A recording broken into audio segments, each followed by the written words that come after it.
Action coming your way on the bank track between the Pioneers and the Jolters from Kezar Pavilion, Golden Gate Park in San Francisco. We have a jam underway right now in the first period. Rita Williams trying to get by Barbara Baker of the Jolters.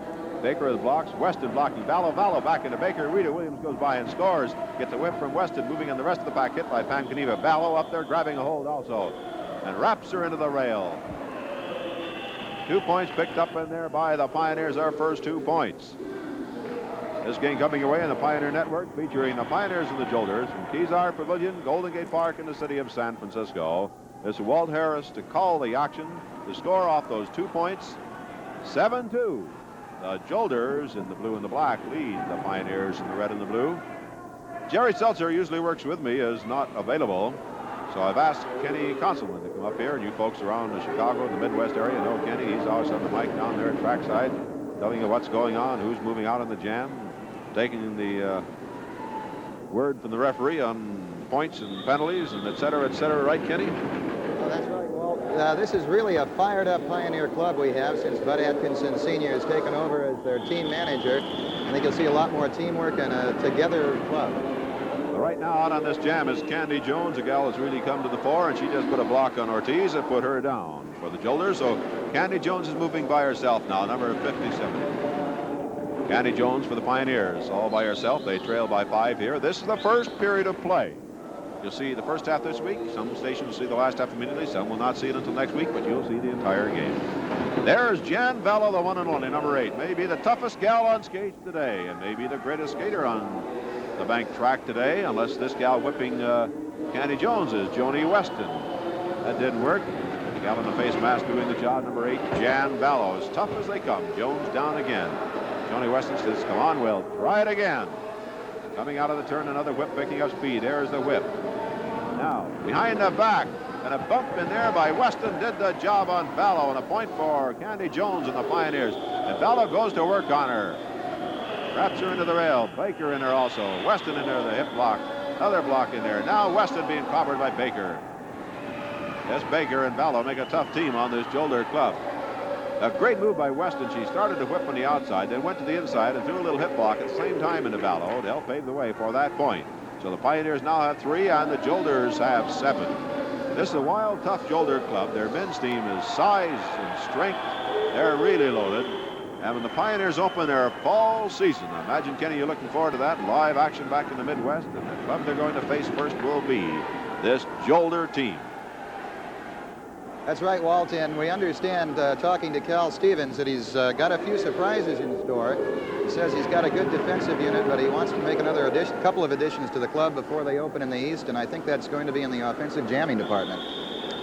Otherwise, I think Cal Stevens doesn't need any surprises. If you're as big as he is, as strong as he is, as good as he is, you can get out there and play a game by yourself. Like I said, I don't see how they could improve themselves on the defensive side. Here we go on the jam. Each team, one jammer out of the play. That's Marcia Gibbs, number 3, battling with number 51, Terry Lewis. And Terry Lewis wins that battle for the Pioneers. So she's now moving in the pack as they are trying to come back from a 7-0 score. They've made it 7-3. We have 2:50 to go in the first period. Terry Lewis is up there in scoring position.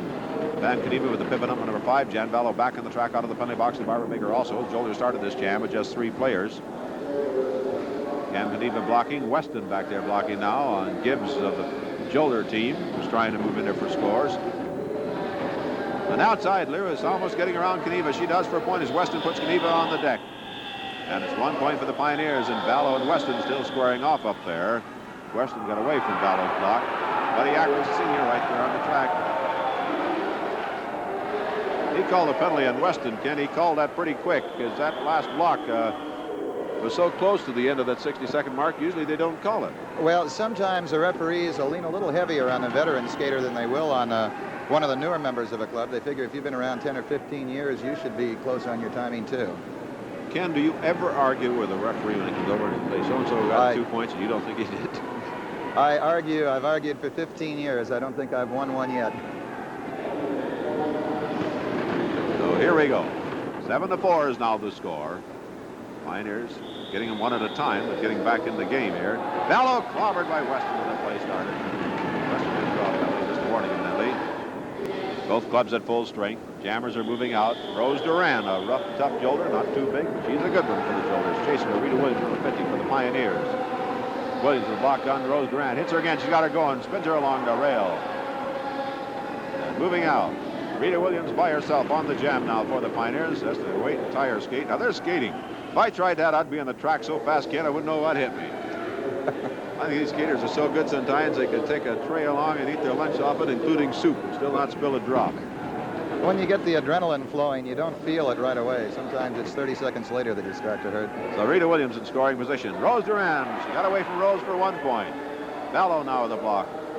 Along with Kaniva, and they're working on Rita Williams. Weston back to trying to pull her teammate through. Over the top of Duran, they're down in a heap, and Williams is going to get 2 more. He's going to try for more. Allen just a block into the rail. Baker now with a block on Rita Williams. Rides into the well. Weston with a block on Baker, but Williams did not get by. Weston down. Still no danger of their team being passed for points. It's the Jolters picking up. Rita Williams cuts it off. Baker slams her into the rail. Throws the right hand that didn't quite connect. That ties it up in there. Big play. Rita Williams, Pioneers, Joan Weston. 7-7, and Rose Duran draws a penalty there for a little extra activity after the jam had ended. Rita Williams did a fine job in that play, Ken.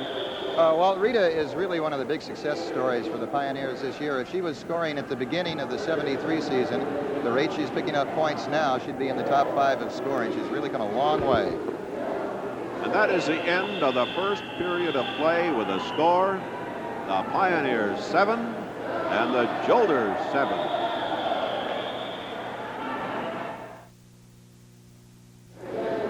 Action continues here from Kezar Pavilion, Golden Gate Park in San Francisco. Walt Harris and Kenny Constable here at the mic. Second period getting underway. The men on the track. Let's count the skaters. 1, 2, 3, 4. 3 Jolters out there and 5 Pioneers. Penalties drawn to the girls. At the end of that period, carry over to this period of play. So Jolters skating short-handed. Nick Scopus on the jam, 54. Not to challenge it. Number 4, Mike Moore for the Jolters. Scopus is working more. Moore spins around, stays in his hits. Mike Moore is a youngster. Boy, he is coming fast. He's going to be a good one. Nick Scopus with the lead now. He is one of the good ones. 54, the wild man on the track, Nick Scopus. Ronnie Robinson back to the block, moving on Cal Stevens. He's got Stevens going. There goes Scopus with the point, and he cuts it off. And Ronnie Robinson, so to speak, draws first blood. Moving out the muscle man, Cal Stevens on the play, number 8. Ronnie Robinson is great out there, number 58. Bob Hine, the bald eagle out there. 57, 55 is Larry Smith. 56, Gary Lorenz. 54, Scopus. Cal Stevens, number 8 for the Jolters, a big man. Jojo Stafford, number 7. Charlie Gibson, number 5. And the Bond Tiger, Jerry Cattell, number 9 out there. They're back to full strength for this jam. At 1 point gave the Pioneers the lead 8-7. Jojo Stafford getting the whip from Cal Stevens. He's out on the jam, and out with him is number 3, Ted Tauscher, in pursuit. 51. Trying to move in there is Bill Hill.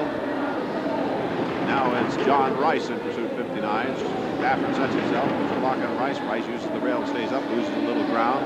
Ted Tauscher, number 3. Jojo Stafford, number 7 on the jam for this big, physical Jolter team. Jerry Cattell back to the block with Ronnie Robinson right behind him. Robinson there keeping an eye on Ted Tauscher, number 3. Puts a block on him. Here comes Stafford. Robinson's block on Stafford. Now it's Tauscher, Ronnie Robinson. The great. I told you he can do it out there. Here comes John Rice, grabs the lead in the jam. Moving now on Jerry Cattell. Flocko Robinson point for Rice, and he cuts it off. Just like that, the Pioneers pick up a point. Jolters on a double-barrel threat, but it's a point picked up by the Pioneers, and Ronnie Robinson showing you why he can do it out there and why he's one of the greats on this bank track. And the Pioneers lead now 9-7. It was a fast, the 2 jams, Kenny. They're really moving out there. Well, Walt, on both of the last 2 jams, I think you see what Bud Atkinson said he was going to bring to this Pioneer club, and that is teamwork. He's got every man on the track with a job to do and a position, and it takes more than just a jammer, or even if it's a good jammer, to pick up the points. You need the blockers in the pack to set them up, and you need to prevent the other team from releasing their skaters. Here we go on the jam. Charlie Gibson moving out. Another big man on this Jolter club, and Mike Moore is out with him. And in pursuit is Nick Scopus moving on Mike Moore. Gibson with a block in there. And Scopus down, but bounces up again. And they've got blocking over there. Stevens and Cattell blocking on Robinson, and a point for each jammer. 2 points for the Jolters on the play. Buddy Atkins Sr. out there to protect Ronnie Robinson. Shoving Cal Stevens away. I'll tell you this. I wouldn't have the courage to go out there and shove that Cal Stevens away from anybody, Ken, and Buddy Atkins Sr. did it. He's going to protect his skaters any way he can. And there's Hine getting it from Cal Stevens. The penalty on Big Cal. There he is. Strongest man on skates. Muscle man Cal Stevens. 9-9 is the score off those 2 points picked up in there by the Jolters. Stevens to the penalty box. Jerry Cattell puts on the pivot helmet, the blonde tiger, number 9. Back is for him. Jammer starting to move out. Cattell with the block of Robinson. Jammers get out of there. It's Bill Hill, 51 for the Pioneers, and number 6, Robert Graves for the Jolters. Robinson and Cattell are going at it at the head of the pack. They're out in front of the pack. They're out in front of the pack. There are the Jammers. There they are. They broke off. Coming up in the pack is blocking by the Jolters. Graves scores as JoJo Stafford and Charlie Gibson teamed up with the blocking job on Bob Hine, and it's a point for the Jolters, and they lead now 11-10. They're starting to pick out a Pioneer on double teaming them at the rear of the pack. That works as long as you have the lead jammer, Kenny. Yeah, there's a moment of embarrassment when you discover that you're setting yourself up for a point if you don't watch where your jammer is. Right, you're double teaming a man, and their jammer gets the lead. You don't know it, man. You're in trouble, and that can happen. Well, there's always action all over long. You have to watch your own team, the other team, offense, defense. I think it's the only sport that has so much variations in it. So here we go. Cal Stevens back on the track. Whipped out of there is Charlie Gibson on the jam. Stevens way out in front to give him a big whip. Bob Hine in pursuit. He's got the man off balance. Look out. And holding goal. Bob Hine is on the move. This man has lost 39 pounds. In the past year, he's really gotten himself into rock-hard shape. After his injuries and his weight, the doctor said he'll never skate again with that weight. And after the injuries you've had, he showed him they're wrong. He's back skating a great game. But right now, he's got the muscle man, Cal Stevens, and he's got no help there. Robinson can't get back there to give him any help. Cattell now. Look at these big men in the shoulder club. Cattell, Stevens, Stafford, Charlie Gibson. Robinson trying to get back there. Can't get back there. Trying again, Bob Hine. JoJo Stafford hits him.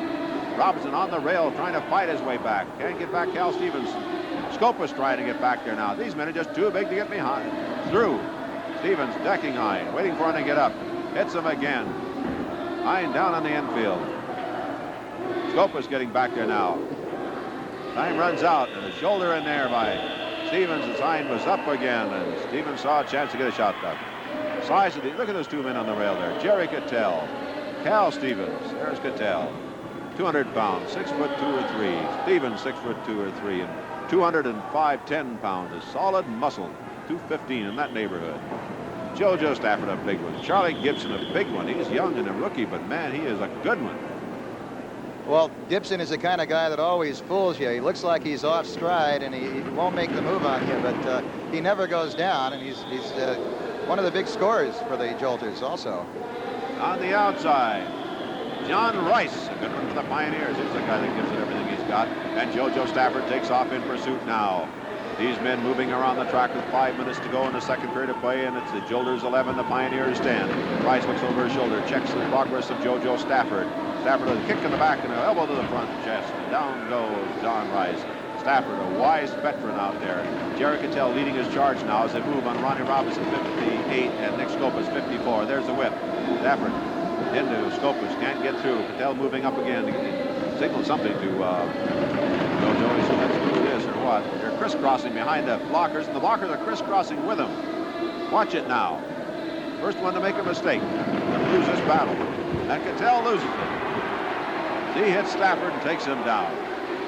Both crossing back and forth. The blockers, Robinson and Scopus crossed with him. The first one went off stride was going to lose, and that was Cattell, and he took down JoJo Stafford. Well, there's another example of teamwork for the Pioneers paying off. These big guys, Stevens and Cattell, you're not going to stop them one-on-one. You've got to start double teaming, and the Jolters are doing it. Don't forget to get a free copy, pardon me, Ken, get a free copy of the rules, or get on the mailing list, receive special advance information about games coming up in your area. Right, rules, mailing list, Post Office Box 1828, Oakland, California 94604. Be sure to include the city and station in which you watch these games every week. That's get your free copy the rules or to get on the mailing list.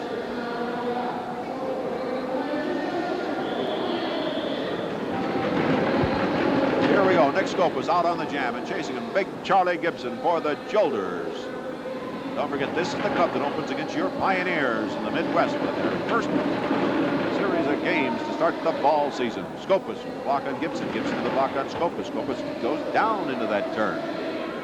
That's Gibson moving on the pack now. Ronnie Robinson back dead of block number 58.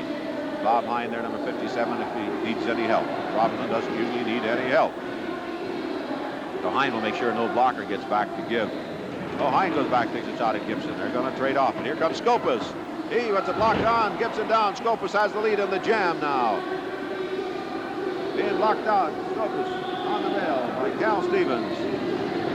Here comes Gibson with the lead. Robinson puts a block on him, slams him over the rail. Down he goes to the floor, lands on his skates, gets back in the track. Scopus moving, a whip from Robinson. Time runs out. He's hit with the block by Stevens. And that is it. Time runs out on the jam. No score on the play. It remains 11-10. Well, go ahead.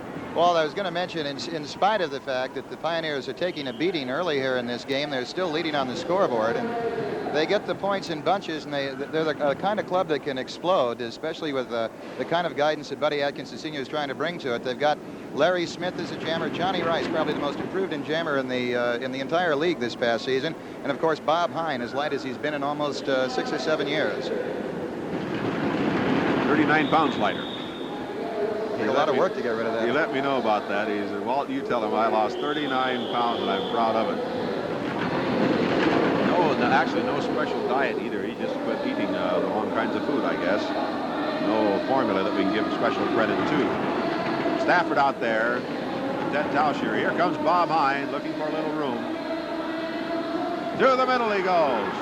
Bald Eagle Bob Hine is on the loose here for the Pioneers. And JoJo Stafford. Stafford gaining ground. Stafford moving. There's Robinson, though, and he peels Stafford off the back of Bob Hine. Moving on Cattell now. There's the jump block and a point, and that is it. This jam is cut off by Bob Hine. Beautiful jump block by Robinson. Cattell goes after him. Leans him over the rail. Starts pounding on the side of the head. Wrapping him in there. Dave Cannella, one of the officials, trying to get Cattell back, and he reaches over and lays another punch in there. Atkinson Sr. over there to help Robinson out. We could see Atkinson in the middle of this before things are over. Cattell is wrapped in the back of the head by Bob Hine and then leans on the rail as the referee looks at him like nothing had happened. You can't call a penalty on a man for what you think. No, it's really hard for a referee. You can't have eyes in the back of your head, and you have the temptation when you know something has happened to go ahead and call a penalty on it, but you just can't do it unless you saw it. 12-10 is the score. And Jerry Cattell and Atkinson in a shoving match down there in front of the Jolter bench. Officials get over there. I'd say Atkinson may not be on skates anymore, but he still lives that game, every play out there, and I think he hurts with every player, and he's right in the middle of everything that happens. Bob Hine was caught. He drew a penalty. The Pioneers have 4 skaters out there. Larry Smith hasn't come enough on. Of course, Jerry Cattell is in the penalty box. 12-10 is the score. The Pioneers lead the Jolters. 8 seconds left to go in this second period of play. Gope is out and moving, but doesn't have enough time. And that is the end of the second period of play with the score. The Pioneers 12 and the Jolters 10.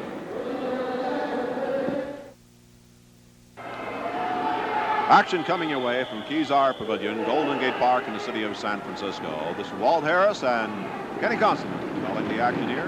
Pioneers and Jolters 12-10 is the score. And when the Pioneers open their homestand to start the 1973-74 season live in the Midwest, this is the team they're going to face first. They'll be facing the Bombers and Charlie O'Connell and company. They'll face the Chiefs, the Red Devils. And look out, here we go. Vito Ortiz grabbing the lead, number 7 here for the Jolters. Number 51 trying to stay with her on the play is Terry Lewis for the Pioneers. Lewis hammering a block into Ortiz. 18 minus 2 here, penalty count in the last period here over this period of play. At the rear of the pack, Williams is down. Rose Duran tripped over her rather deliberately. The hand was cut off by Rita Williams to protect her skater from being passed for a point, or by Terry Lewis. So no point scored on the jam.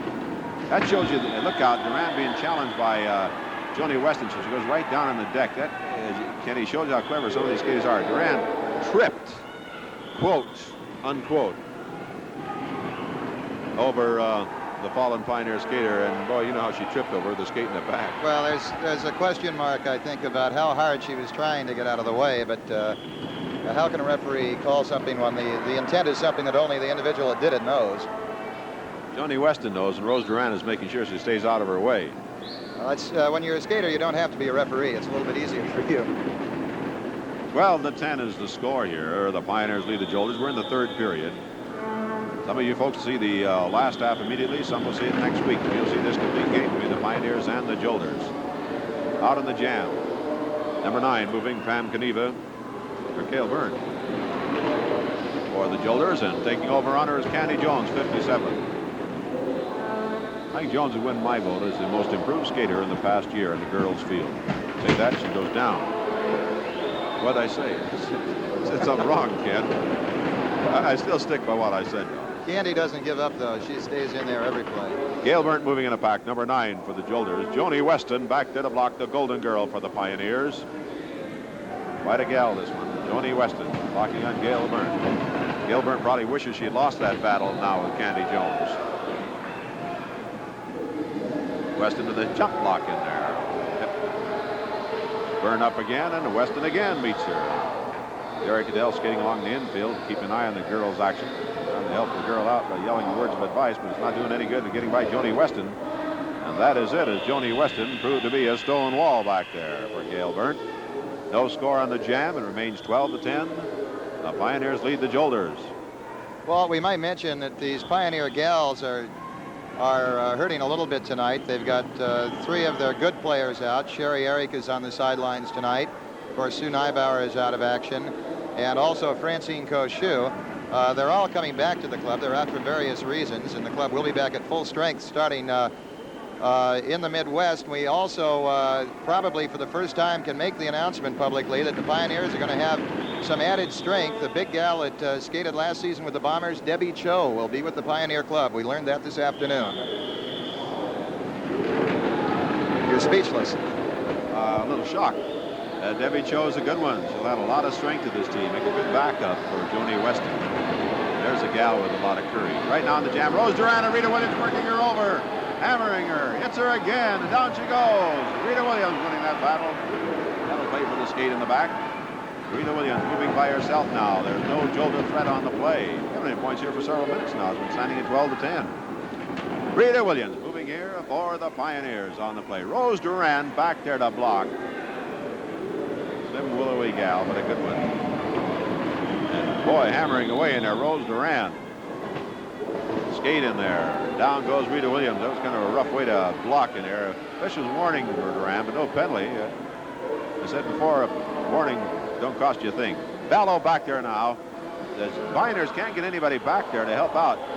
A block in there by Duran, who was skating backwards, and she's shoved down again by Ballo on top of Rita Williams until Buddy Atkinson Sr. gets in there between them. Well, there's a good point of how to instill teamwork. Atkinson is right on top of his players, protecting them whenever he can, and when you know there's a man out there that feels like that, you produce a lot more. Weston gets a shove over here from Ballo.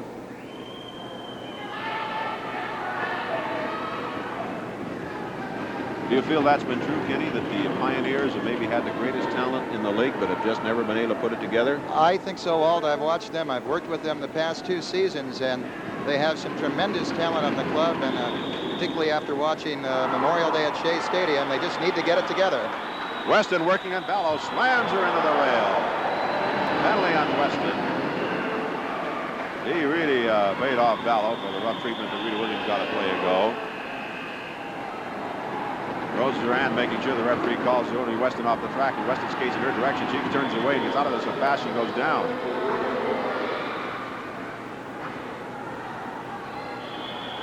Here we go. Jam was cut off. Still 12-10. Seem to have a lid on the points here, Ken. Nobody seems to be able to score all of a sudden. Well, Walt, as I said, the Pioneers are a deceptive club. It looks at times like they're losing, but they like to stay on top of that scoreboard, and sometimes it's a mistake, but you breathe easier when you're on top, and they work better when they're under pressure, I think. Weston in the penalty box. 4 skaters out there for the Pioneers. Jolters have 5, and And Ballow's going to jam. The jammer was Baker, then she whipped out Ballow. And so Ballow's on the move. Some people say she's the best on skates. She's going to get a chance to prove it now. Picks up her helmet, combs her hair, puts it back on. And Ballow's ready to go. A double block set up back there by Candy Jones. Candy Jones and her teammate on the play, Linda Johnson. Ballow right in the middle, fights her way through it. She pulled it. She's pulling.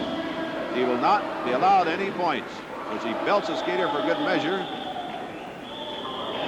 She's a swing and another one. Goes after Candy Jones. And she leaves 4 Pioneers on the deck. I tell you, this gal is tough. And coming out in the middle after running into a left hook. And Weston chasing her now. You'll have 5 Pioneers on the deck. And an official tackles Weston. And Ballow was the other side and decks another Pioneer. And another one. Linda Johnson. Boy, this gal, I tell you, she is a wrecking gang out there. One-woman wrecking gang. Walt, I believe she's picked up a 2-minute major penalty. This could be a place for the Pioneers to take advantage and get the momentum. Don't forget, if you'd like to have a game scheduled in your area and it's for a non-political, non-profit aspect, in other words, for a charitable organization of some type, you have a gym at a high school or college or an arena that seats more than 2,500 people, write to bookings, Post Office Box 1827, Oakland, California 94604. Write that address down. And if you have something that meets those requirements, write to bookings. You'd be surprised the amount of mail that we have received that had resulted in games being skated in their towns. Walt, I think the Pioneers particularly have gotten out into a lot of the territories in downstate Illinois, a lot of cities, of course, we haven't been in. So if you'd like to see the Pioneers in your own town, get to work on a project. Here we go. Rose Duran on the jam, following her Rita Williams. Jolters have more skaters out there. Rita Williams slammed into the rail. They control the jam. This Rose Duran, she's not very big, but this gal is a tough one out there. She has been around in the last year or so. She's certainly come into her own. Rose Duran, number 4. Joan Weston back there to block. But at least the Pioneers have no threat here, and yet they outnumber the Jolters 5-4. So this jam can hurt the Jolters, even if they don't score. Weston with another block on Duran. Weston again on Duran. Here comes a jammer. Moving in. Buddy Atkins Sr. waving her on, and she has the lead as Duran went down. But she cut off the jam before she was completely past. The point was not allowed. That jammer was Terry Lewis. Well, Walt, I think she was thinking defense first. She was wanting to make sure that the Jolters didn't pick up a point in there. Ortiz fighting with Baker to get away from Joan Weston's area out there a minute ago. When Weston comes after these gals, they just want to get out of there. Well, Weston is big. I think she could intimidate a lot of people. Well, the 10 to score remains. It'll be like a baseball game. You don't have to repeat the score anymore, Ken. It doesn't change. A lot of defensive work going on out here right now. But again, the Pioneers are a club that can explode. Barbara Baker moves for the Jolters, and in pursuit, Candy Jones for the Pioneers. 2:25 to go in the third period of play in the first half. Don't forget, we'll have an interview at the end of the half. The Pioneers. Or one of the Jolters. We'll pick out a good one for you. Candy Jones. And Candy Jones wins that the battle as Baker hits the deck. Look at Cal Stevens here at the end of the half, the big muscle man. See what he thinks of this Pioneer club and his opening in the Midwest against his team. Jan Vallow blocking on Candy Jones, a big leg block up there, an elbow block in there. Jan Vallow. Big gun in this Jolter attack. Jones moving again. Vallow hard blocks in there, minute 40. Weston is on the move, on the jam. Joanie Weston coming up fast. There's Vallow. Vallow doesn't know she's coming till too late, but they both go down in a heap. Vallow scrambling in the hands and knees to stay ahead, but Weston gets by her for a point. That's it. Time runs out, but there was a point scored in there by Joanie Weston and the Pioneers to make it 13-10. They lead the Jolters by 3.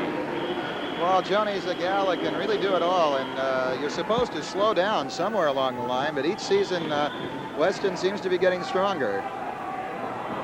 And you and I both remember here were several seasons ago, longer than we remember now, but Weston received a very badly broken leg. I think it was broken in 2 or 3 places. And they said she was through. She was out for a long time.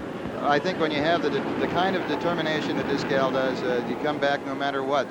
Just go back a couple of seasons. She had a very serious problem with her shoulder, which would have stopped a lot of people, but not Joan Weston. This will be the last jam in this period. 40 seconds left. Rose Duran again. Rita Williams behind her. Here we go. 34 seconds left in this jam, because as soon as the period ends, the jam ends. That's not the rule at the end of the half. And Rita Williams really working on Rose Duran. And grabbing. Rita Williams draws a penalty.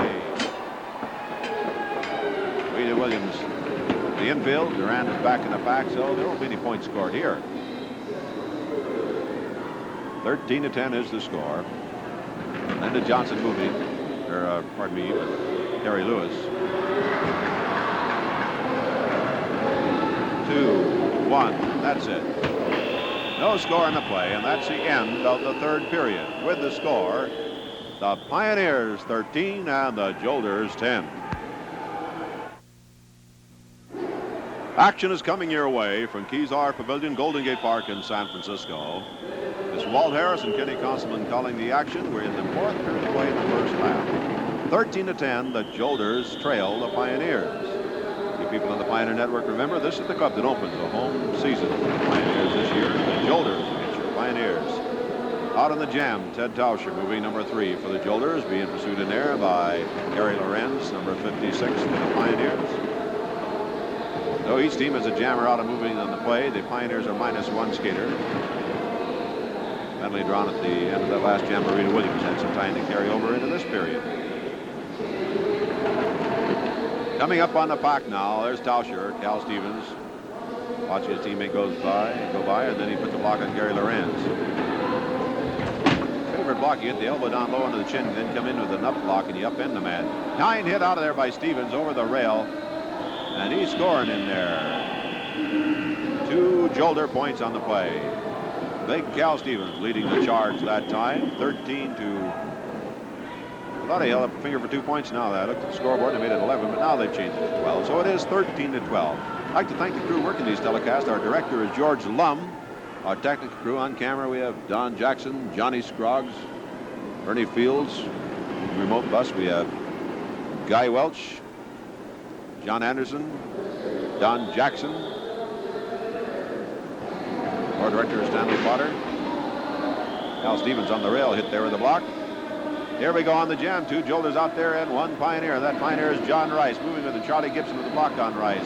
Mike Moore moves away as Gibson did the job out there. So much size in this Jolter club that they really can put on the blocks.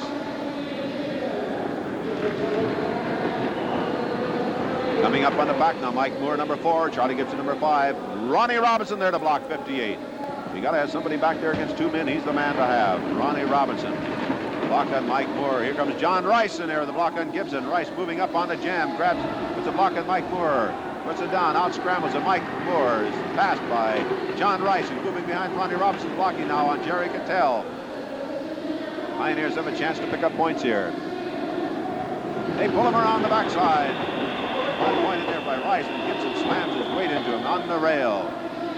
Well, there's another example of teamwork paying off. Johnny Rice is a tremendous jammer, but it took the assist of Ronnie Robinson to get in there for the points when they were needed. Now it's 1 point in there for the Pioneers. They lead the Jolters now 14-12, 9:20 to go here in the first half.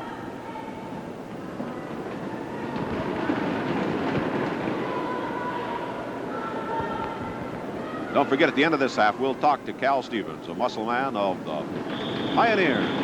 Muscle man, the biggest, strongest one in the league. He's out there blocking with Bob Hine, who's wearing the pivot helmet. Ronnie Robinson content to wear the blockers on right now. And Nick Skopas breaks away on the jam. And JoJo Stafford whipped out of there by Jerry Cattell in pursuit of Nick Skopas.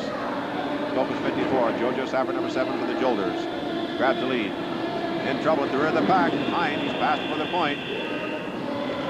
Cal Stevens blocking on Bob Hine. Stafford passed him with the point, cut off the jam before Skopas could go by Cal Stevens.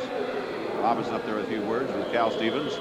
14-13 is now the score. 1 point separating these 2 teams. And here's Hine, decked again by Stevens. Now he grabs Robinson, starts pouring in the punches, and knee in there by Stevens. Picture was taken down there at trackside while that was happening by a couple of gentlemen here from Ebony Magazine. Very good feature on this game.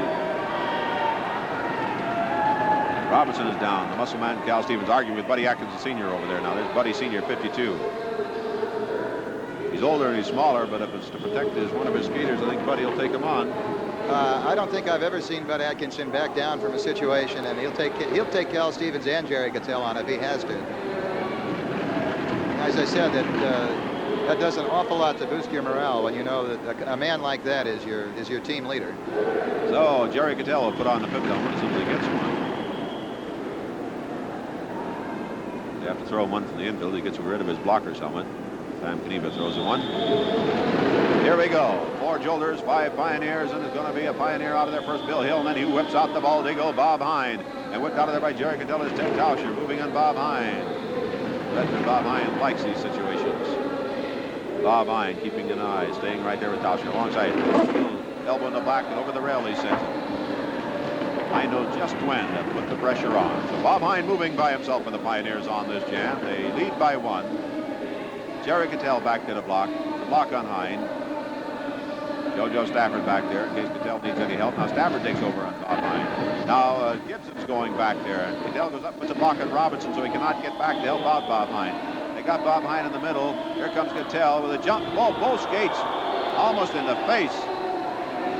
He draws a penalty and a point, and Atkinson takes a swing at Cattell, and Robinson has Cattell. And Stevens has Robinson. Here we go. They're blasting Robinson. And Atkinson Sr. tries to get in there, and Stevens goes after him. Smith gets in there. Sr. We got a Donnybrook down here in the Jolter territory. Cattell's on the bottom of it. Robinson on top of him. Walt, I think it looks like the Jolters got the best of that, but it may be the biggest mistake they made of the night. This might get everybody fired up here. Atkinson is down on the floor right now, and I don't think that's going to sit well with Larry Smith, Ronnie Robinson, or anybody out there. Look at the Jolter territory. All their chairs are down, their penalty boxes down, their jackets scattered all over, and helmets. Look at the Donnybrook right there in the Jolter territory.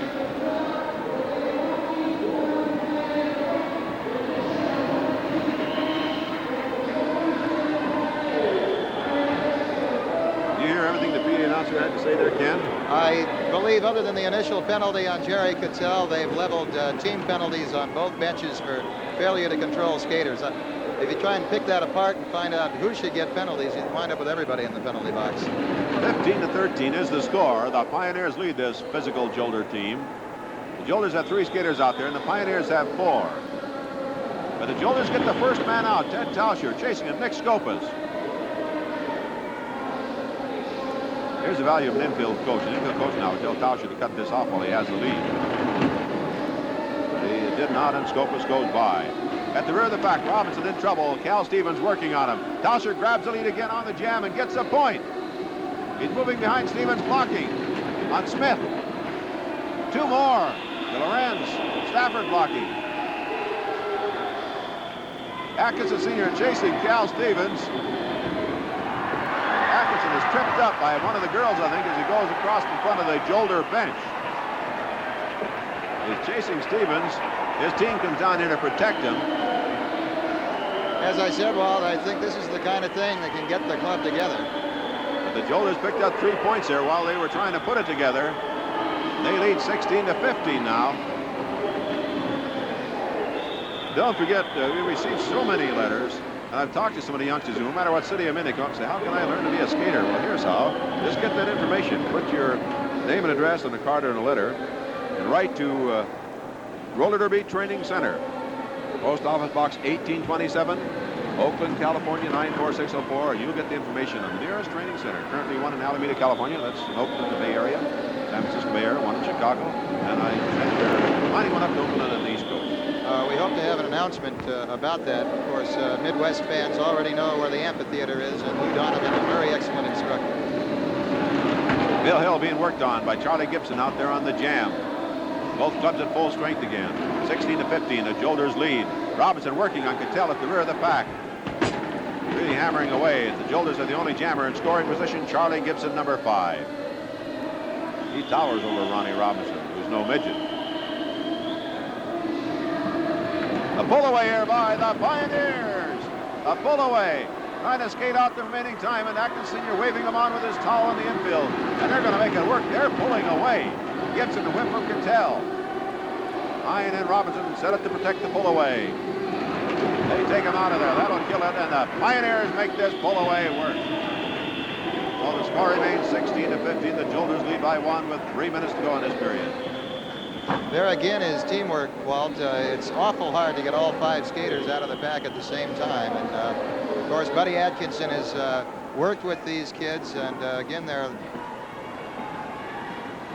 are signals from Atkinson to Robinson and Hine out there at all times. Oh, he'll get another jam underway here. The Jolters a little disgusted with that play. Cal Stevens really disgusted. He didn't like the way things ended up in that pull away. I think he figured Cattell, rather than whipping Gibson, should have gone into that pull away and tried to do some blocking. Oh, let's go. 4 Pioneers out there. Smith evidently drew penalties in the penalty box. Talking that play ended. And Gibson's in there. Gibson-Smith tangle. Stafford out there on the jam, but he's going to let Tauscher go, and he's going to do the blocking of Gary Lorenz of the Pioneers. Joe Stafford. Little hip block puts Lorenz into the rail, so the Pioneers once again have nobody out on this jam. They're going to explode, Ken. They're going to have to wait till the last half now. Scopus is moving on the jam for the Pioneers now. Scopus moving and moving fast. Tauscher hit. Goes down. Scopus has the lead now. Moving on Cal Stevens. Stevens with the block on Scopus. Another block by Stevens. Another block by Stevens. He grabs Scopus around the head, slams his head into the rail, and he draws a penalty. That'll be a point also. Scopus staggering off the rail. Tauscher trying to move by Robinson. Hit by the Robinson block. Here comes Scopus moving again. Tauscher put into the rail by Bob Hine. Stevens lobbers Scopus. Hine stoppers Tauscher. Stevens after Hine. Hine gets away. Let's see about points now.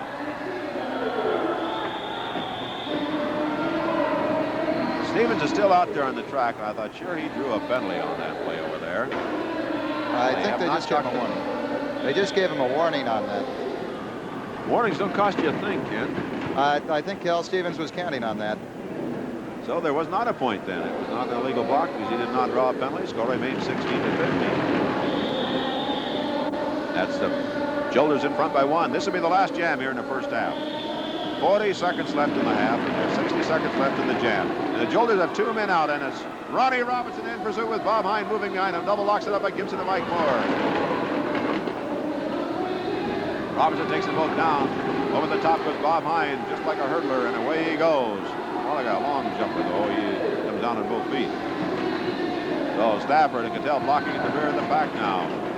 Here comes Bob Hine, and don't forget, Robinson's coming up behind him. He can also score. Hine moving out of this turn. He's going to make his challenge. He goes by him on the way. Robinson, 4 Pioneer points. Each man picking up 2. 4 Pioneer points, and that is the end of the half. That's the end of the half here with the score. The Pioneers 19 and the Jolters 16. With me, Cal Stevens, the head man of the Jolters, a man that came up, I think, faster in this game than almost anybody. From nowhere, he went into training school, and he came right out of it, and you took over in the track like you owned the place, Cal. Did you feel that confident when you came into bank track as a professional? No, I didn't. I didn't ever think I'd make it, to be honest with you. But I stuck in there, and I had a lot of help from a lot of great people, and it's paying off now. The fact that you're considered the strongest man on skates today, does that make you a special target out there? A guy said, man, if I can put that guy down once, I'm going to get get a feather in my hat? Yeah, well, it's just like people with Charlie, you know, people want to, when you skate Charlie, that's your main man, you know, and when you get a reputation as being one of the strongest guys out there, one of the hardest to move, then that's the task for the other big guy on the team, is to move you, know, that's his job. You go around eating crow about it, huh? Yeah, that's the thing. That's what I do when I nail Charlie. How about you, Cal? With your size and your strength, don't you just really hate to hit a little guy about 130 pounds when he's on the jam? Would you like to just pat him on the back? Yeah, knock him right through the rail. Yeah, I think so, Cal. Look, this Pioneer Club is considered to have the best talent in the league. Do you feel that's correct? Well, it's a strong team. It has a lot of great jammers on there. But I think I can handle it. My team is just as strong. I think I have to work with it a little bit, but I'm sure we can handle it, no problem. Do you feel they have an advantage, the fact that they have an infield coach who can spot things during the game where you're out there and you're in action all the time, except for the time you're in the penalty box. Yeah, well, that is an advantage because he could see what's happening. You know, like when you're in the pack, you're busy looking around in the pack, and with the old man in the infield, he can spot what's happening and, you know, tell Ronnie or Heinze or whatever, and they can react to it, where I don't have anybody to do that. I have to do it myself, you know.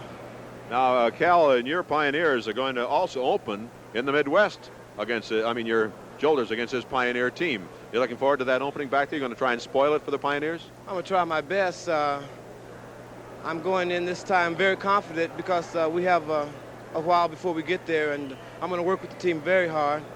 And when we get there, we'll be just as strong or stronger than the Pioneers. Well, was this one of your ambitions to put together a team that is so big and so strong, especially in your men's field? There's you, there's Charlie Gibson, there's JoJo Stafford. You have big men all over the place out there. Yeah, that's one, but I want to try to get a little smaller guy on there, too. I need a little smaller guy for the speed. But other than that, I got everybody who I want. Well, this Mike Moore is not too big, but he sure looks to me like he's coming along fast. Oh, yeah, Mike is coming along real good. I'll give him a year or so, and he'll be great. And I'm working with him, too, also. How about your women's field? Now, do you let Jan Vallow just go out there and take charge? Because she's... Oh, yeah, I don't even really say anything to Vallow. She's such a great captain for the girls, and she's such a great skater. I have nothing to say to her. She handles the girls beautifully, I think. Of course, a lot of fans are going to see the last half next week. Some will see immediately. Do you think you can come back in this last half and handle this Pioneer club? Oh, I think we can. I'm confident of it. Do you have any special plans in store for them in the last half with Bob Hine and Ronnie Robinson out there? Wait and see. Wait and see.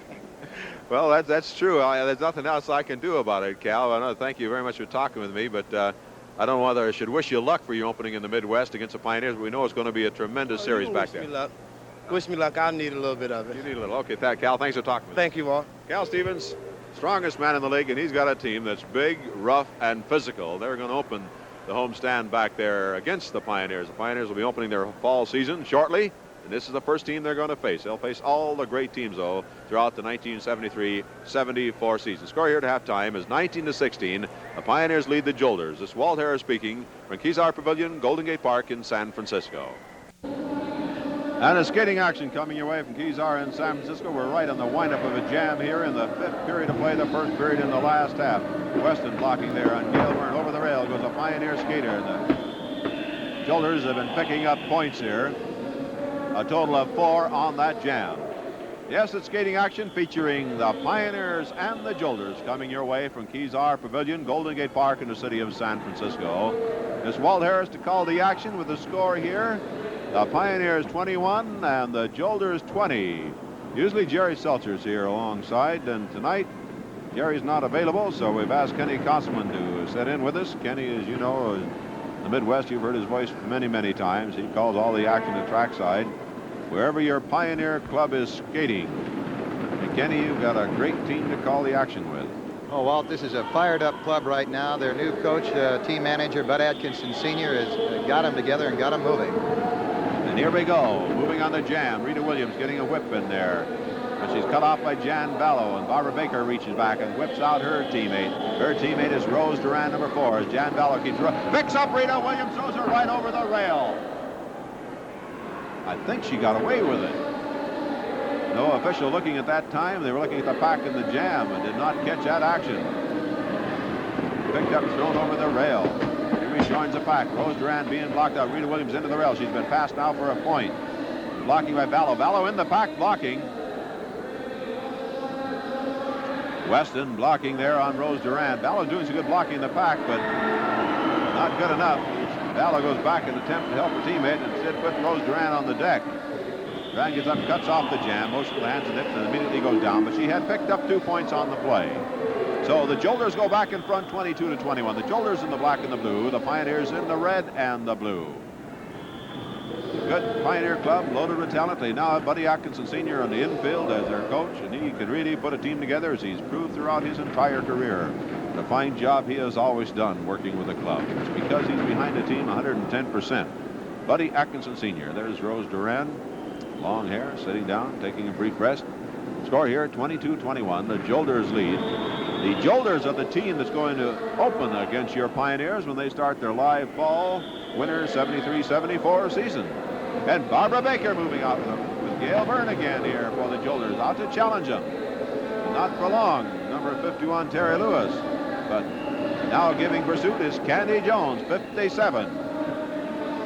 Jones chasing the two Jolter jammers who are controlling things here on this play. Barbara Baker, number 5. Gail Byrne, number 9. There's Joni Weston, the Golden Girl, to block. Joni, number 59, surfboard expert. Ready to block, and she's doing the job back there. There's her block on Gail Byrne. Baker puts a skater over the rail, Pioneer. That was number 51, Terry Lewis. Baker blocking again. Weston doing the job. Ballo trying to help her teammate out. Having trouble. Weston still doing the job. Gets away from Ballo. Tries to pull Gail Byrne around around Weston. Weston with another block on Gail Byrne. And there's Ballo. Hits her teammate. Ballo all over the track, but Joni Weston is all over the track too. And that's it.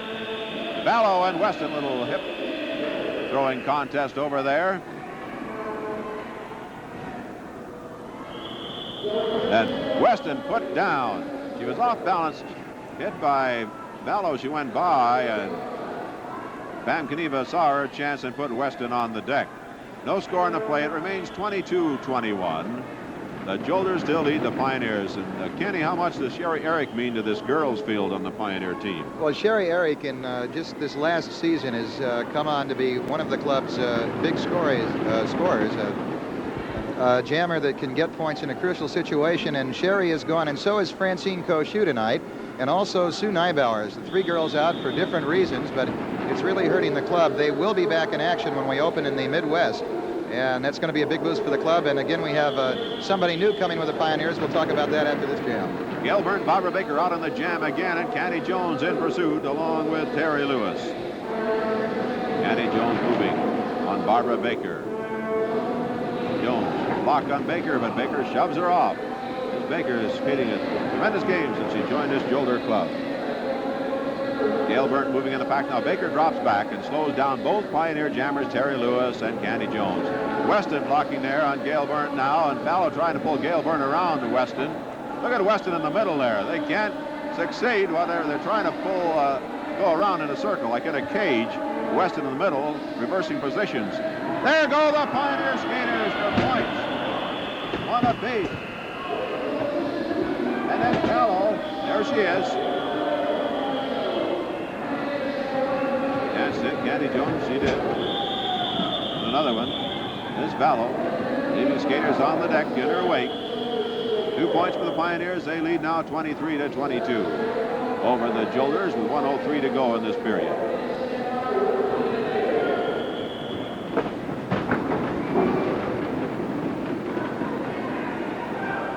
Ballo to the penalty box for the Jolters. That means there'll be one skater short for the last jam in this period. The Pioneers will have to move fast to take advantage of this fact, though. There's only 44 seconds left in the period. That cuts down to jamming time. Rita Williams is out of there. Out with her, though, is number 3, Marcia Gibbs for the Jolters, and also out on the play, Terry Lewis for the Pioneers, and put down Marcia Gibbs. Linda Johnson out there, 52. Baker on the deck over there. I don't know who put her there. Ballo gets out there in time to be passed. She put a block on deck the Pioneer, but she was also passed. Or was she legally out of the penalty box? Let the officials decide that. They have to call it. Over here, Baker and Ortiz have a Pioneer skater. Linda Johnson, they slam her into the rail. Still no decision on that last play. The points go up on the scoreboard. And that is the end of the 5th period of play with the score. The Pioneers 26 and the Jolters 22. Walt Harris and Kenny Constman here at trackside, Kezar Pavilion, Golden Gate Park in San Francisco. 26-22. The Jolters trail the Pioneers here by 4. Both clubs skating before, not exactly home audiences, although I think the fans here are behind the Pioneers. It's not like it would be if they're skating in the amphitheater. 2 visiting teams skating here in San Francisco in this game. Nick Scopus on the jam. Joe Stafford in pursuit also in the track. Jerry Cadell, number 9 for the Jolters, and Cal Stevens, number 8.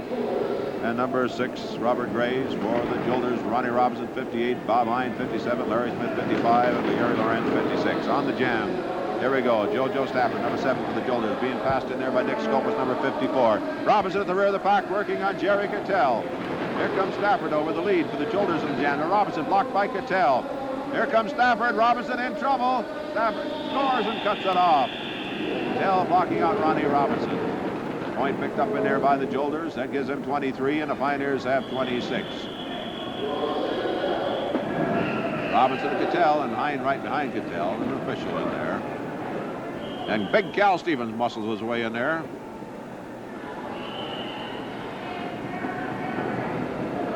Kenny, you've got a lot of speed on this club, but you don't have the physical size to match the Jolters. Well, Walt, you have to make them play your game, and if the Pioneers can get a couple of big plays together here, and they certainly can with Johnny Rice, Bob Hine, Larry Smith, Ronnie Robinson, all people that can score the extra points that make the difference in a game. They can make the Jolters play their game. Mike Moore breaks out on the jam here for the Jolters, and Charlie Gibson also chasing them. John Rice and Jerry Cattell goes after John Rice, and after him is Bill Hill, 51 for the Pioneers. 3 Jolters out and 2 Pioneers on this play. Cattell moving on Rice. Slows him down. Here comes Bill Hill. Cattell slowing them both down now. The Blonde Tiger doing the job for the Jolters. Again, Cattell covering the track, giving Gibson and Mike Moore a chance to move in the pack. They're moving on the pack. Ronnie Robinson back there to block now for the Pioneers. The great Ronnie Robinson. Cattell succeeds in putting both Pioneer jammers back in the pack. Mike Moore has the point now. Cattell took Bill Hill all the way to the rear of the pack and was passed, and John Rice on the rail. That's 4 points. 4 points in there. Jerry Cattell, you have to say, did a tremendous job with the Jolters. He blasted those jammers clear back into the pack, clear to the rear of the pack, and then they were passed. Up at this end, Stevens talking to Robinson. I don't know what about. But the score now goes to 27 for the Jolters and 26 for the Pioneers. Well, the Pioneers 1 point behind here. Kenny, why don't you call the next jam? Maybe you can pick them up and get them a couple of points. Okay, Walt, as I said, the Pioneers are a club that works better under pressure. They're trailing right now. Ronnie Robinson trying to clear Cattell, and he gets him out of the front of the pack. Now Nick Scopus. And here's a little guy that can get the points when they need it. Ted Tosher for the Jolters. And Scopus is keeping him behind. Cattell trying to pick back up with the rear of the pack. He's caught behind it a little bit. Scopus pacing with the lead on the play. Now Tosher making a move on the inside. The rookie against the veteran. Tosher elbows. Scopus stays right in there. Comes back. Block out of the turn. Tosher doesn't go down. Scopus still setting the pace. Robinson will be back there for the Pioneers, and Cal Stevens blocking for the Jolters. Robinson, hard leg block in on Tosher. The outside Scopus hammered by now Cal Stevens. Leg block by Stevens, and there Robinson still working on that Jolter rookie Ted Tosher. Slams him back. A warning has gone out to Stevens. He tries to tie Scopus up. Another block in there by Robinson on Tosher. Scopus is shaken up now, back on the rail. Tosher tangling with Cal Stevens, and time is running out in the jam. And they rule that Tosher did get by for 1 Jolter point. And that puts the Jolters 2 up now on the Pioneers, 28-26. You know, when Cal Stevens throws that leg block out at you, it's like being hit, by, I think, by the 4x4. Well, Walt, I think Cal Stevens hitting you with a leg block is about getting hit with a jump block from Tony Roman. There's a lot of Cal Stevens to hit you with. 28-26 is a score. And it's the Jolters got 1 point off your calling, Ken. Thanks. 7:30 to go here in the 6th period of play. Breaking past Bill Hill for the Pioneers, and Mike Moore chasing him for the Jolters at the rear of the pack. Robinson blasting Jerry Cattell. Gibson with a shot at John Rice. They're all hitting in there. Robinson again hitting Cattell at the rear of the pack. There they are. Robinson waiting for it to come up. There are the jammers. Mike Moore over the rail, put there by Bill Hill. He's out on the floor. Bill Hill's a lone jammer now, moving for the Pioneers. Jerry Cattell back there to block. Cal Stevens is back there, talking to Jerry Cattell. Cattell with a block on Bill Hill. Another block by Cattell. He's been pounding away in there. Big physical team. Cal Stevens, a leg block up there. I don't know about that leg block, the way he threw it that time. Puts Bill Hill into the rail. And Safford says, come on up, I want a shot. These men are so confident. They're so big and so strong.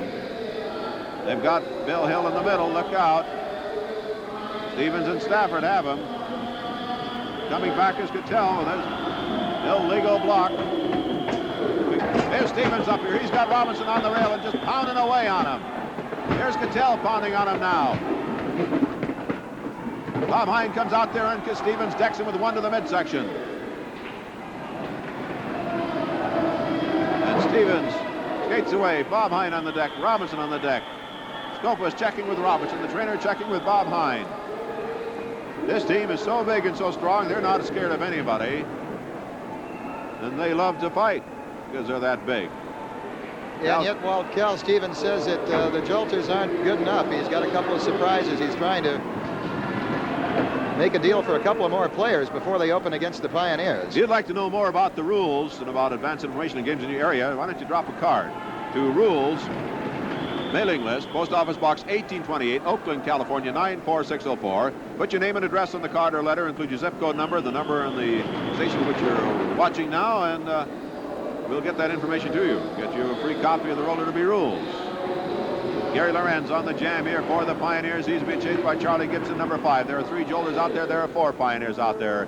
Cattell stays in the penalty box. He'd already gone in there for 1. He got an additional 1. Cal Stevens got 1. Ronnie Robinson got 1. Got a lot of company down there, though. They flagged right, just Robinson. Bob Hine sitting in there with him. There are 4 Pioneers out there. They've got Gary Lorenz. They're working on Gary Lorenz. Gibson is working on him. Stafford working on him. Nick Scopus wearing the pivot helmet, working on big Charlie Gibson. Look at this Nick Scopus work out there. He's a great one.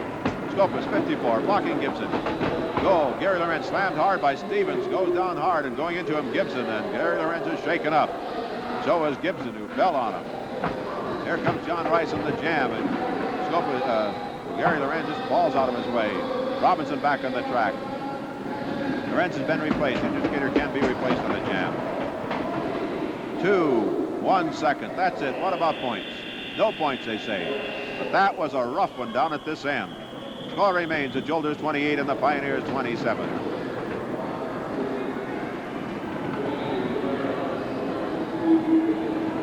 Bob Hine takes off his helmet. I think he's going to put on a jammer's helmet. Bob Hine is going to jam on this play for the Pioneers. The bald eagle, Bob Hine. Also Bill Hill. For the Jolters, it'll be Mike Moore and Joe Stafford. Both clubs back at full strength. Jerry Cattell on the track, Cal Stevens on the track. Robinson in there with the pivot helmet again for the Pioneers. Stafford's out of there first, but I don't think they're going to allow it. He did not start. Yes, they do. They whistled. He slowed down to see what was going on. I thought they were going to call him for not starting from the rear of the pack, but I guess he did. He wanted also at the time. In the pack, Bob Hine blasting away. Robinson blasting away. Cal Stevens trying to get a shot at Hine. Hits him. Hine stays up. He's hit by Jerry Cattell. Robinson takes a shot at Cal Stevens. Look at the battle at the head of the pack. These 4 big men really going at it out there. Stevens tries to get a shot in there. He's hit by Robinson. Stevens with the block on Hine. Hine rides with it, comes right back after Cal Stevens. Jamerson closing in the back. Bill Hill here for the Pioneers. 51. Joe Stafford with the Jolters right behind him. Out on the floor goes Cal Stevens, I think. Bob Hine saw to it. And a point was scored for the Pioneers, and they cut it off. Cal Stevens down there on his knees, back on the track, little disgusted. He lost that battle. Score goes to 28-28. They battled all the way, but Bob Hine and the Pioneers had the final word. They tie up the score. 2:12 to go here in the 6th period of play. Don't forget, your Pioneers opening series is coming up in the Midwest, and it'll be against this same rough, tough Jolter team. A big physical team. The girls will feature Jan Vallow, the toughest gal on skates.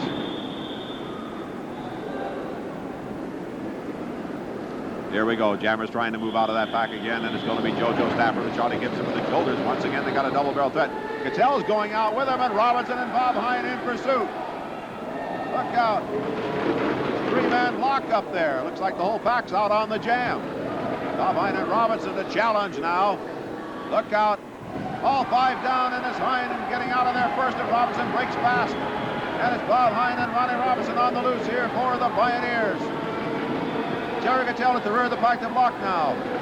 Stafford and Gibson chasing Hine and Robinson, but they're closing on the pack. Cattell back there.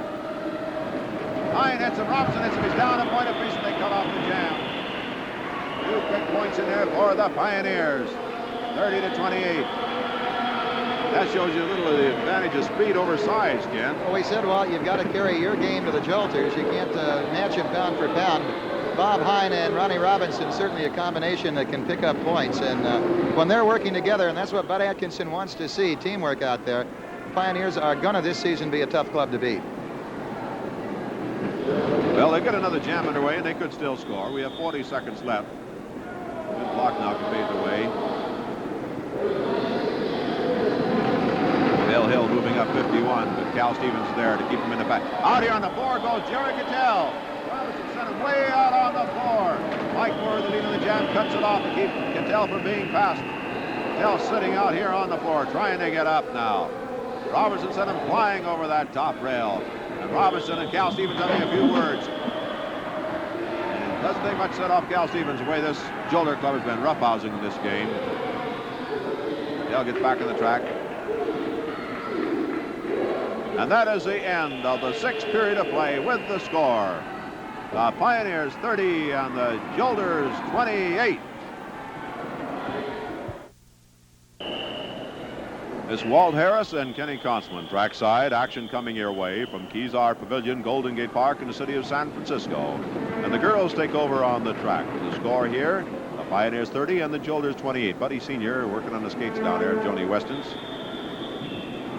Well, we said that's a guy who can do anything for the club. He's even the skate boy when it's needed. Well, as we've mentioned, he works 110% all the time. He gives that team everything he's got. He's really interested in the skaters, and he'll do anything for them. He wants a winning team, and he's always produced winning teams. 4 jammers out on the play. Grabbing the lead on the play, number 51, Terry Lewis, challenged by Rose Duran of the Jolters. Ortiz out to number 7 of the Jolters. Candy Jones out there challenging Rose Duran now. Candy Jones 57.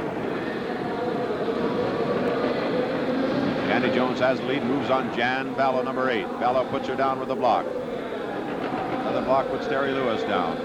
Joan Weston blocking on Duran. She's down. These jammers having a tough time getting by these pivot skaters. When you got Jan Vallow blocking with the Jolters and Joan Weston with the Pioneers, that's a tough job to get by them. They are big and they are tough. Time running short on the jammers. Vallow with another block in there. And Jones puts her down, then puts down Terry Lewis. Weston in the back blocking. Rose Duran moves up and she's blocked out of there. 2 seconds, 1, and that's it. Those 1 point. There was 1 point picked up in there by the Pioneers. So they have 31 now, and the Jolters have 28. 10:25 to go here in the 7th period of play. Don't forget, the end of the game, we're going to talk to Ronnie Robinson. We'll talk to Ronnie at the end of the game, so stay tuned for that interview. Right now, Kenny, why don't you talk at the people and call the next couple of jams? Okay, Walt. We might mention, we said earlier that Pioneer gals shorthanded tonight. 3 are out. Sherry Eric, Francine Koshu, and also Sue Neibauer. All will be back with the club when we open in the Midwest. But also Joan Weston, not counting on that as being enough, has re-signed a gal she started out with a couple of seasons ago. Debbie Cho, skated this season with the Bombers, is going to be with the Pioneers. And right now it's the Jolters on the jam. Barbara Baker and Gail Byrne, and they're going to give it to Jan Vallow. Let God. A little too much speed in there. Vallow and Rita Williams on the inside, and that's all for Jan Vallow. A little bit of leverage, and a little gal, Rita Williams, has the track to herself. Vallow is going to have to be content with defense work back here now. And Rita Williams beginning to move up on the rear of the pack. The Pioneers the only scoring threat. Vallow in with a leg block. A lot of weight, and that puts Williams down, back up on the track. Pioneers have the pack slowed down. Another block in the turn, and Vallow has Williams down on the deck again. Williams hit again by Vallow. Pioneers having trouble getting anybody back there to help Williams. And now Weston is back. Weston to lead Rita Williams. Jan Vallow stays in there. About 15 seconds. Williams gets under Vallow and calls it off. There is 1 Pioneer point. Rita Williams going right under that leg block of Jan Vallow, and Weston a big assist. Score now, the Pioneers 32. The Jolters 28, and the Midwest Pioneers a 4-point bulge over the Jolters. Bud Atkinson Sr. up on that rail. Some words for Weston. Look out, Vallow! And Weston and Rita Williams clear out of there. And I gotta feel sorry for Barbara Baker right now. Baker and Vallow. A little falling out. Trying to regroup the pack. Pioneers on top by 4 points. And Baker, a few words, looks like, for Bud Atkinson down there. As Baker will trade off for a blocking helmet now. Pioneers, Terry Lewis dropped at the rear of the pack. Jolters trying to get the jammer out of there, and it's Armida Ortiz, Ricky Ortiz, they call her, out and moving. For the Jolters, also out Rose Duran, and Candy Jones is going to be out number 2-1 now. Duran making a move on Jones, elbow to the inside. Now, Terry Lewis is also broken out. Candy Jones gets away from Rose Duran.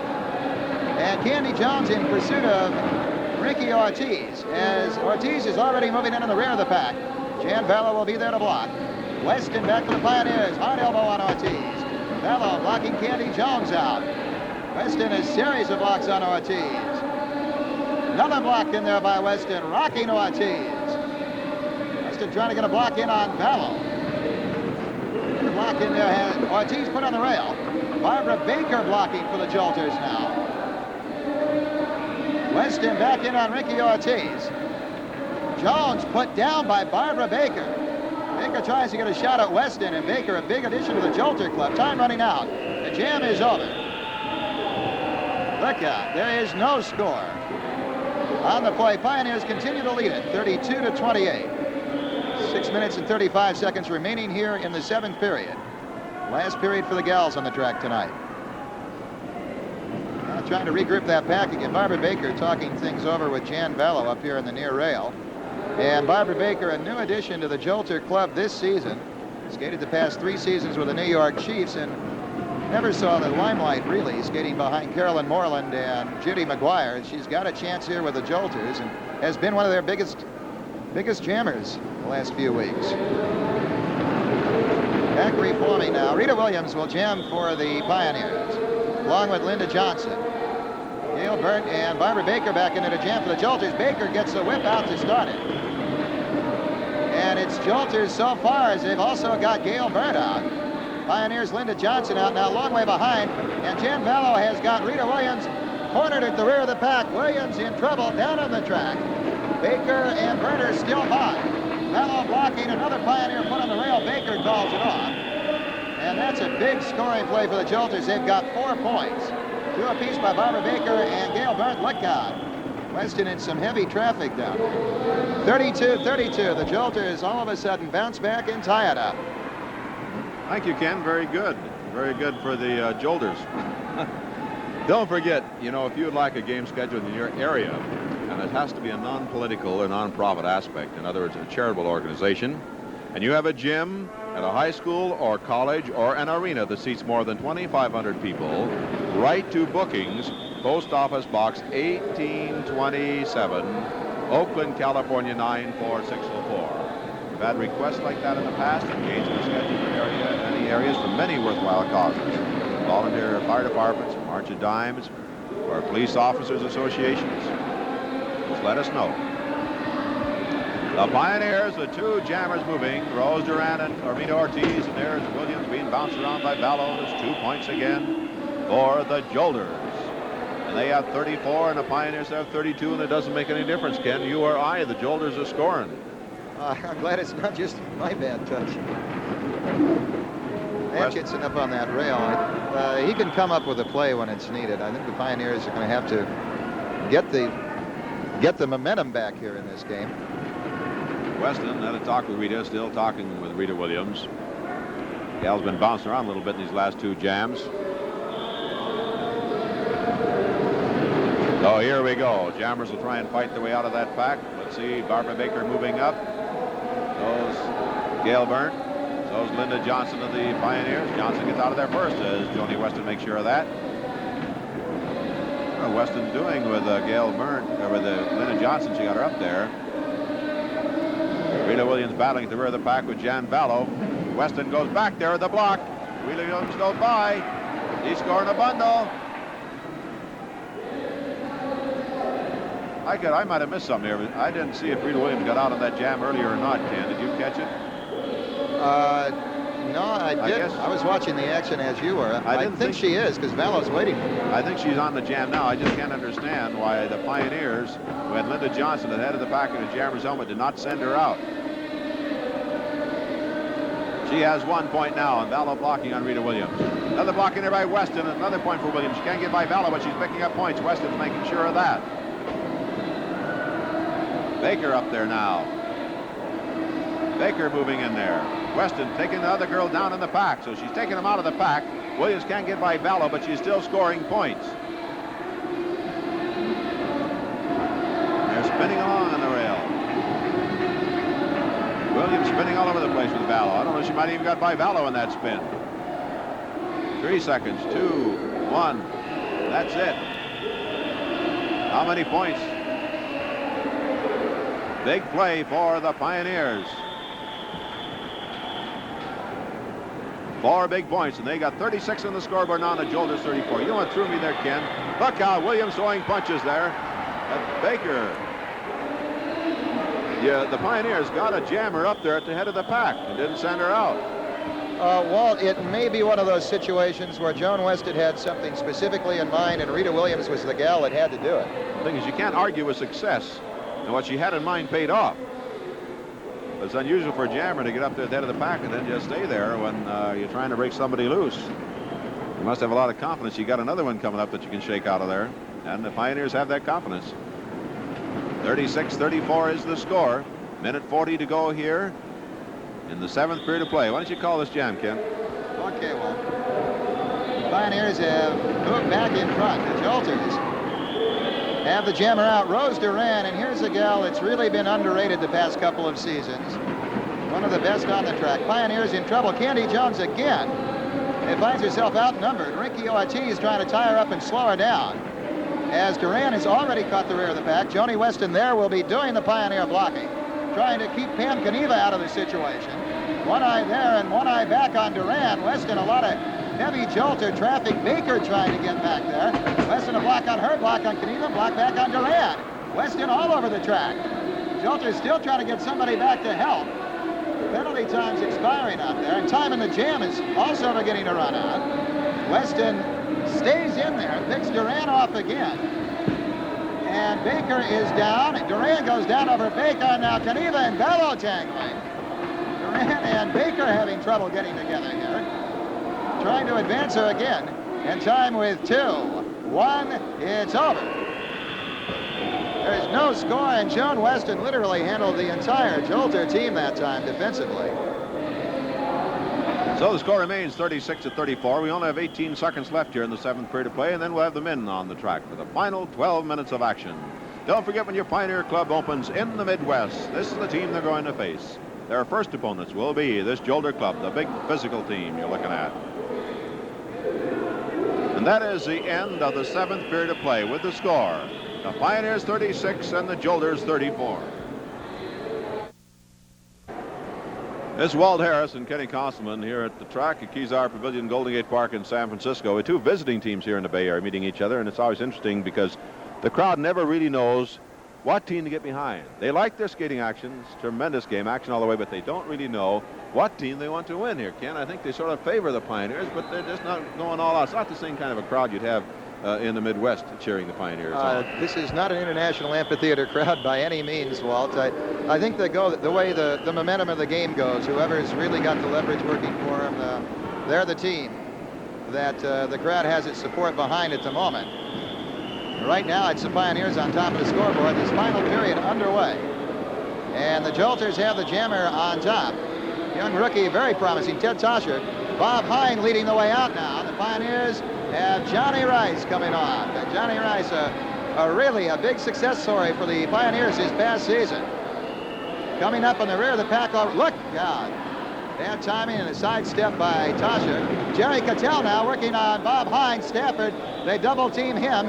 Toscher is by Scopus, moving all the way in. And there are 4 Jolter points by Ted Toscher. And that moves the Jolters back out in front, 38-36 now. Ken, you better call the next jam too, or the next time you walk in the amphitheater, they'll throw you out of there. Honest, folks, it's not me. Go get the Pioneers some points. Where do I look?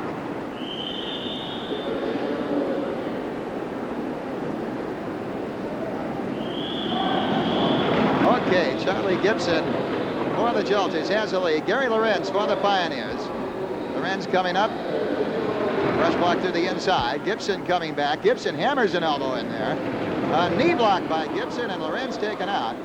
Charlie Gibson, a guy with his height and size on any other club, would probably be used as a blocker, but when you've got Cal Stevens, Jerry Cattell in front of you, you can do the jamming.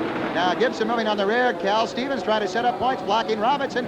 Gibson all the way through the inside. Walt, I think I did it again. There are 3 more Jolter points.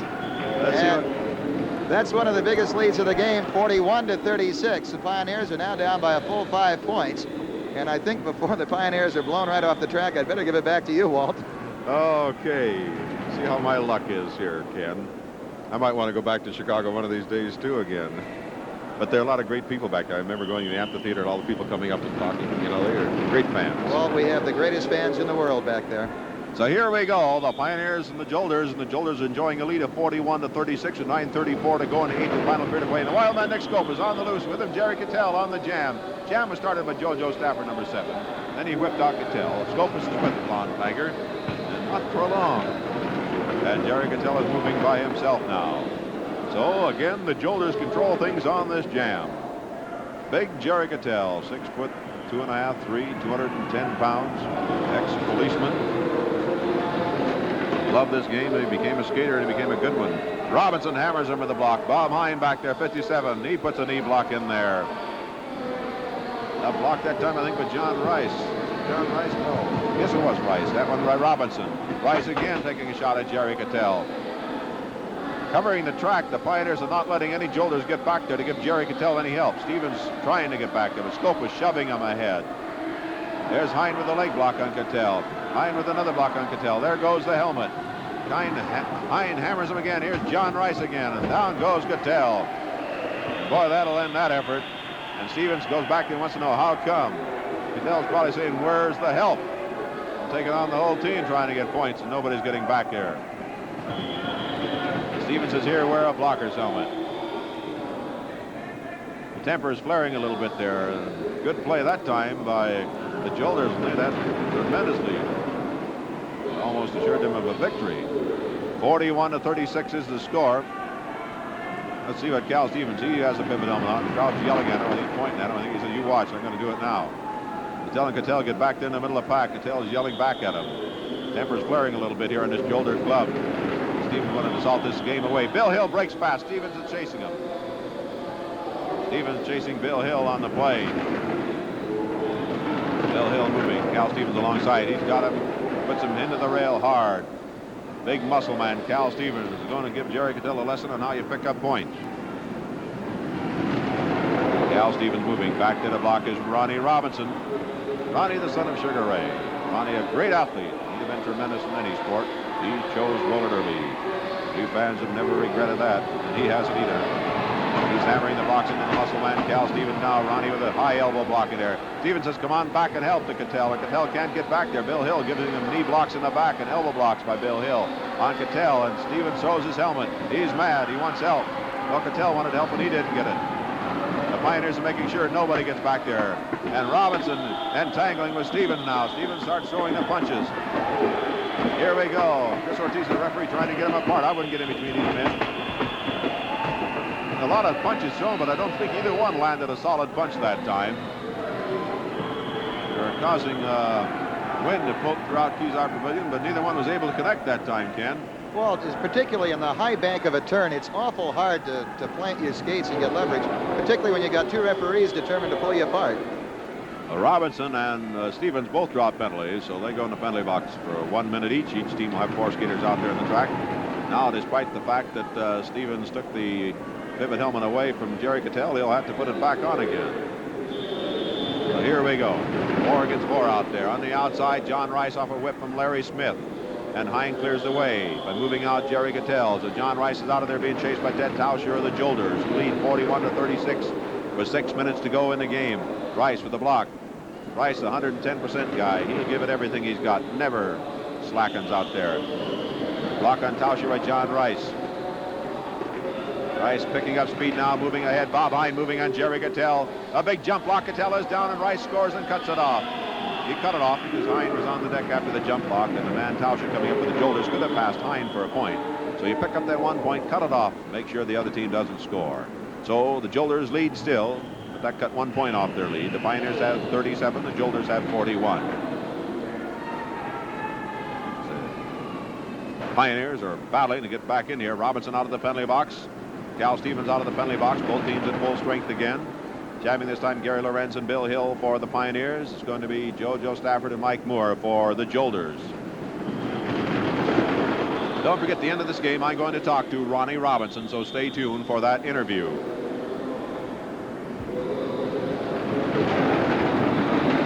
On the inside, Bill Hill, but out with him is Joe Stafford of the Jolters. Stafford high on the rail and gets the kickboard. Almost went down, but great skating. He stayed on his skates. Bill Hill was able to get a pretty good lead, though, after that block on Joe Stafford. They're both moving on the pack. Bill Hill with the lead. Stafford closing, though. Back to the block. Ronnie Robinson blocking the Stafford. He puts it down. Robinson moving up now to help out Bill Hill. Talks to him. Moves on Cal Stevens. Turns around. He puts Stevens in the box, and they circle right around him. It's like a merry-go-round. Stevens still spinning, and down he goes. Throws his helmet. Boy, was he mad. Here's what he put in the box that time, wasn't he? Well, the Pioneers are picking away a point at a time here. They have a chance to get back in it. Now they're only down by 3 points. Well, that makes the score now 41-38. The Jolters lead the Pioneers. Had a lot of mail night. Run into a lot of youngsters who like to become skaters. Great sport. There's a great career in it. If you'd like information on a roller derby training center, write to Roller Derby Training Center, Post Office Box 1827, Oakland, California 94604. Roller Derby Training Center will tell you about the location nearest you. On the jam, Bob Hine with the block on Cattell moves away. Bob Hine, a smart skater out there. Bald Eagle moving with the pivot helmet. He is in scoring position. He's got Ronnie Robinson and Nick Scopes in block for him. There is no Jolter back there as a threat. Joe Stafford back there to block for the Jolter club. They're crisscrossing behind Stafford. He doesn't know who they are or where they are, where they're going to move next. There's a block by Robinson. There's a point in there. Blocking there by Scopus. Hine has one. Scopus' block didn't take. Stevens gets away from a Robinson block. Stevens with the block on Bob Hine, who has picked up 1 point for the Pioneers. Stevenson back there blocking. Cal Stevens. Stevens with another block. Slams Hine into the rail hard. Slows him down. Hine cuts off the jam. He goes down. He's hurting after hitting that upright. He cut off the jam before the Jolter man could get up there and grab the lead and continue the jam. So the score now, after 1 point picked up in there by the Pioneers, is 41-39. They continue to pick away 1 point at a time, Ken. Well, don't count them out of it yet. I think one thing that the fans in the Midwest know, the Pioneers are a good comeback team. They can, in a clutch situation, come through. And Bud Atkinson Sr., if you feel down a little bit right now, Atkinson, the guy that is down there clapping his hands, whooping it up, trying to get you moving again. Well, we have 2:22 to go in the game. And it's Ronnie Robinson on the jam here for the Pioneers. Mike Moore takes off in pursuit for the Jolters. Moore's a youngster, but don't count him out. He's a good one, but he's going against the greatest in Ronnie Robinson. Each team of the jam are out of the way. Robinson blocking Mike Moore hard into the rail, up on the rail, back on the track he comes. Robinson has got the pack. Bob Hine leading the charge and moving on Jerry Cattell first. Ooh, a legal block by Hine, and it's a point in there. When he goes up with that type of block, the flying scissors from behind, he has to be careful that he doesn't grab a hold of Cattell at all. Anything that looks like a grab, and they'll call him for holding and will not allow the point. But he did not hold. He held his hands so the referees could see he wasn't grabbing. Most men that try that type of block grab a hold when they do so. Bob Hine has the ability not to do so, and that paved the way for Robinson to pick up a point, and the Pioneers now trail just by 1. It's 41-40 with 1:23 to go in the game. It's going to be John Rice. It's going to be Nick Scopus, and Scopus on the outside is whipped out of there on the jam. So the Pioneers get the first man out, and Cattell and Stafford take off in pursuit, but Cattell gives a whip to Joe Stafford. Nick Scopus has the lead, and he's burning up that track. Number 54 on the loose here for the Pioneers. Robinson back there to block, 1 point behind. Moving on Cal Stevens, he hooks him with a leg block from behind. Here comes Scopus. Scopus goes by for the point, cuts off the jam, and that ties it up with 55 seconds to go in the game. We might have overtime here in this game. 41-41 is the score. 48 seconds to go in the game. Remember, if this jam gets underway with any time remaining in the game, it goes the full 60 seconds. That's the rule at the end of the first half and the last half of the game. If they don't score and we go into overtime, it'll be sudden death. The girls for 5 minutes. They don't score, then the men for 5 minutes. Sudden death, though. Right now it's 41-41. We have 30 seconds to go in a game. Who's going to get the first jammer out? On the outside, Larry Smith leading Nick Scopus. Scopus going to jam 2 in a row. And there goes Nick Scopus. He's got John Rice to keep him company. And Mike Moore breaks out with Charlie Gibson. We have 16 seconds left in the game, but we have 52 seconds left in the jam, and that 52 can be used. Ronnie Robinson back to the block. The Jolter Jammers moving behind Scopus and John Rice. Ronnie Robinson drops back to block out the Jolter Jammers, and Cal Stevens trying to slow down the Pioneers, who may have overtime and sudden death here in this game. Cal Stevens covering the track. Cal Stevens to the block on Scopus and the block on Rice. Ronnie Robinson keeping the Jolter Jammers in check. Robinson decks Nick Scopus. He decks John Rice. The Jolter Jammers have the lead now. Mike Moore blocked out by Ronnie Robinson. The Jolter Jammers, 1 point by either team, and they cut it off and win this game. We have 20 seconds of jamming time left. Game time is elapsed. Gibson moving. Mike Moore blocked out. Gibson blocked out. Now the Jolter Jammers are out of it. The Pioneers moving behind Robinson with a great chance. Here. On the outside, John Rice gets the whip. He's by for the point. He gets 3. Scopus scoring, and they cut it off, and they wrap it up here. 4 points in there for the Jolters. 6 points, they say. They changed it to 6 points in there for the Pioneers. I said Jolters. It was the Pioneers with 6 big points in the last play of the game, and they pulled it out. It was a tie going into that last jam. And the Pioneers were able to wrap up a win here, Ken, so fans back in the Midwest can smile at this one, but it's a tough one all the way, a hard-fought game.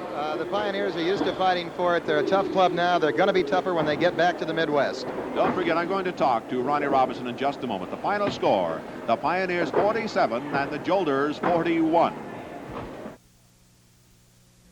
With me, Ronnie Robinson, one of the greatest that ever laced up the skates on the bank track. Ronnie, when you first started in this game, everybody used to say, there's Sugar Ray's son.